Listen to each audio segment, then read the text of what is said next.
หมอยซุงค่ะหมอยซุงปิปิน้องผู้ปันแห้งขาวสายหมอหอมกุ๊กก็ค่ะก็เป็นวันที่22เดือนธันวาคมที่4ปี2025ในตอนรายการเฮาค่ะตอนในเดือนเนาะพี่น้องค่ะมาถ่อมด้วยเกี่ยวกับเลยลองไม่หย่องนะคะในก็มีข่าวเงาออกมาว่ามีต้นไม่หย่องตีนหนึ่งสีมันในเย็นเป็นสีเหลืองค่ำกว่าเฮ็ดจังได๋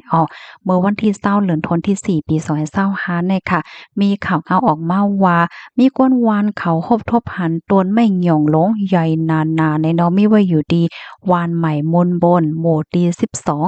เอิ่งจระเข้หินเจดอนคอนบุรีเจดอนนครราชสีมาเนี่ยค่ะไหมมันนั่นนะเป็นแหลกลายเป็นสีเหลืองค่ำลงกว่าค่ะลูกดีเป็นสีเขียวนั่นน่ะเนาะยอก็เย็นเป็นสีเหลืองค่ำกว่าตั้งโตนเฮ็ดจังไหนคะ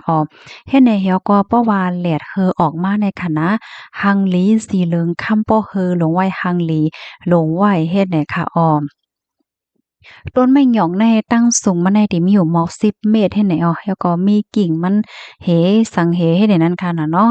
ค่ะไม้เนี่ยมันเหลืองค่ำลงไว้แค่ว่าตั้งโตนเฮ็ดจังไหนคะเฮแลไว้มันก็โฮงนั่นน่ะนะโฮงโล่งให้ไหนก็ก้นวานเขาหันก็มันหังลีน่ะว่านะมันเหลืองค่ำลงไว้เฮ็ดจังไหนคะเหลือเส้นนั้นไหนตีโตนมันก็ยังมีเหมือนจังหนังว่าห้อยขีดห้อยแต่เลยว่าจังหือ ตีโตนมันในก็มีห้อยเหมือนหนังว่าขิดๆขาดๆเหมือนจั่งห้อยพาซินจั่งเนี้ยก็แฮวแลไตมันนั่นเนี่ยก็มีศาลมีหอเจ้าตีเจ้าเมืองเก่าไว้เฮ็ดให้ค่ะเกี่ยวกับเรลองในเนี่ยค่ะทางฝ่ายผู้สื่อข่าวเขาเนี่ยก็ไล่ลงพื้นที่กว่าสิแล้วก็ฮบทบผู้ใหญ่ก้นหลงวานตีวานใหม่มนต์บน เฮียก็ตั้งผู้ใหญ่ก็ลงวานให้ผู้สื่อข่าวเสก็กว่าที่ต้นไม้ที่นั่นเลยค่ะเพราะว่าเขาก็ถึงที่ต้นไม้หย่องนั่นไม้เนี่ยก็คงบ่ใครหมดเหย้าจังเนี้ยข้าวตั้งหมอกขึ้นให้นั่นก็อย่ามันจังเหมือ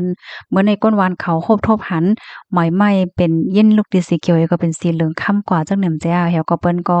สืบลาดกันเฮถึงที่ถึงหูผู้สื่อข่าวให้หน่อยเนาะเผื่อว่าผู้สื่อข่าวลงมา ทีนี้ปืนตีนั่นเต้ๆซ้ำในไหม้ในโคงโลงเนาะซัมพอไข่มดเหยี่ยวในเขาอันนี้ก็เฮ็ดให้ก้นหวานในปืนตีเขาก็แค้น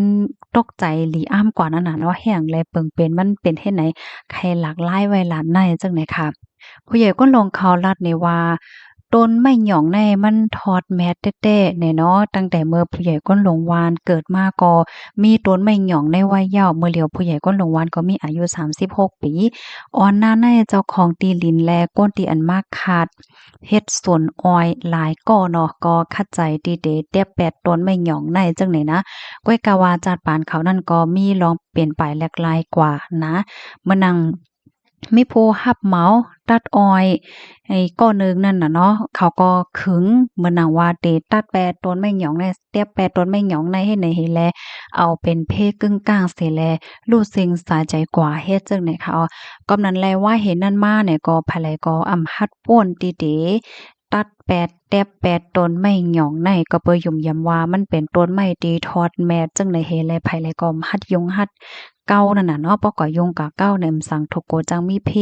จอมมาตั้งหลังเฮ็ดจังได๋คะ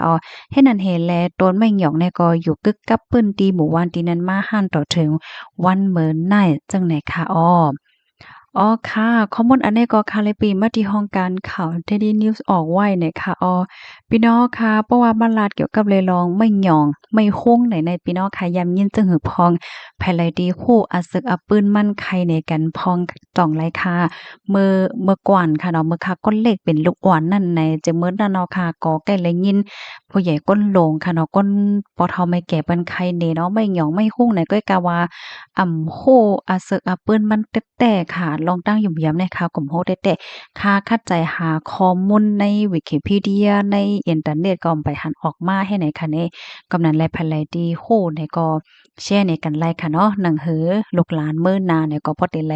รับรู้กว่าให้แหน่เนาะเกี่ยวกับไปลองตั้งหยุ่มย้ำในพื้นที่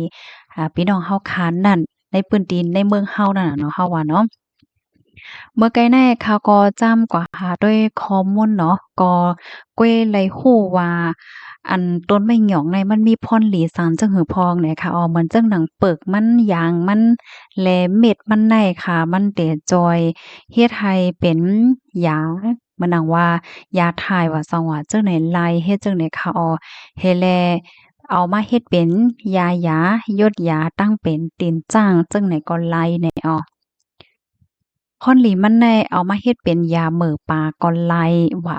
เฮแลเอามาเฮ็ดเป็นยาเหมือนจังหนังว่ามงแมงโกมงแมงปลายเฮ็ดไหนก็ไล่เฮ็ดไหนค่ะเบอร์กูปอกนั่นค่ะเปิ้นก็เต็ไก้เอาอันเป็นเม็ดเป็นหมากมันแน่นะอันที่อ่าเปิ้นเตเอาเปิ้นฮ้องว่าจังหือหมากมันเนาะเอามาต้มให้ปยก็เอามาตากแห้งสืบนั่นเนี่ยก็เขาก็เก็บไว้เอาไว้ใจเหมือนจังว่ามาเป็นน้ำมึกกำจึ้มและจังไหนเฮ็ดในว่านะเฮียวก็แทงตอนหนึ่งก็กำนำได้ก็เปิ้นเตเลขกันเอามาพกไว้จอมวัดว่าเฮ็ดแหน่เนาะกำปานน้ำเฮ็ดแหน่กำในมาด้วยแทงเนื้อไม้มันในค่ะนะก็บ่เฮ็ดไว้ไรเหิงกาหือเฮ็ดจังได๋ค่ะมันบ่ถามวันหลีค่ะมันก็หลีอยู่นั่นน่ะเนาะอันเป็นต้นไม้อันที่เปิ้นเอามาเฮ็ดเป็นแปลนว่าซองว่าเจ้าได้ก็หลีอยู่ก้อยกะว่ามันบ่ขามเหิงกาหือเลยค่ะอันที่ค่าหาหันข้อมูลแต่ก็มีหนังในเนี่ยค่ะเนาะก้อยน่ะเปิ้นก็เล็บเต็มบ่เอามาใจตื้อในตอนเจ้าในกาหือค่ะก็เนาะกำนำแต่ก็เปิ้นได้พกไว้เฮพกไว้จอมวัดจอมจองเฮ็ดจังนั้นน่ะค่ะค่ะอบโอ้กันไลค่ะเนาะพี่น้องค่ะก็เลยพลายดีมีข้อมูลเกี่ยวกับไปลองในนะคะก็เป็นลองตั้งยุ่มย้ำปร่อนตอนหนึ่งค่ะเนาะกำในเตย้อนอ่อนพี่น้องค่ะมาด้วยขันค่ำอีกหนึ่งเมื่อไกลในก็และหันขันค่ำถึงกว่า53,000ให้ในว่าได้ขันค่ำในเพราะว่ามันคืนเหย้าเนี่ยมันก่อมโล่งเหย้าค่ะเนาะพี่น้องเฮาค่ะหันขันค่ำเหย้าก็แต่เลยว่าจังคือแน่ใจต้องตื่นแต่เลยว่าจังเนี้ยเนาะใจตื่นเต้นน่ะจังเนี้ยนะ คำแตงค่ะเพราะว่าเฮาคาพิเศษกว่าขาย1บาทในเฮาได้ขายได้อยู่50,000โอ้โฮ53,000เฮง1ปากอะพี่น้องย่อก็เพราะว่าเฮาคากว่าซื้อในค่ะนะ1หวายได้ไลปัน53,000เฮง2ปากกำไรเพราะว่าเป็นค่ำหางเคิงเนาะเฮามีเสียกว่าขาย1วัดได้แต่ขายไล52,000เฮง1ปาก50เพราะว่าเฮาคากว่าซื้อค่ะนะมื้อในคันค่ำในเป็นกว่า54,000แล้วค่ะกูก็เมื่อไกลตื้อว่า53,000ปลายเนี่ยว่าเลยนะอาเกี่ยวว่าพอตันเคินยาวว่าได้เป็น54,000ว่าเนี่ยนะอันนี้แต่ก็มันอิงเลิกอย่างก็ไล่ค่ำพี่น้องค่ะป้าเที่ยงค่ะเนาะเหมือนจังป้อพี่น้องค่ะก็ซื้อกว่าขายในคันมันก็เต็มเหมือนอันในลีลีน่ะเนาะมันเต็มนำเลยใน5ที่เอหรือใน5นี่อีๆอ้อๆนั่นก็เต็มจังมีค่ะเนาะมันอิงเลิกเซียนไล่คำของเฮาป้าเหมือนจังว่าไล่หมอกมันนำ5ไล่หมอกมันอี5เป็นไล่โยโย่5เฮ็ดแนวเนาะค่ะยินจมกูก็ค่ะย้อนให้อยู่เลยกินหวานให้รับเทศกันกูก็ค่ะหมอยสูงค่ะ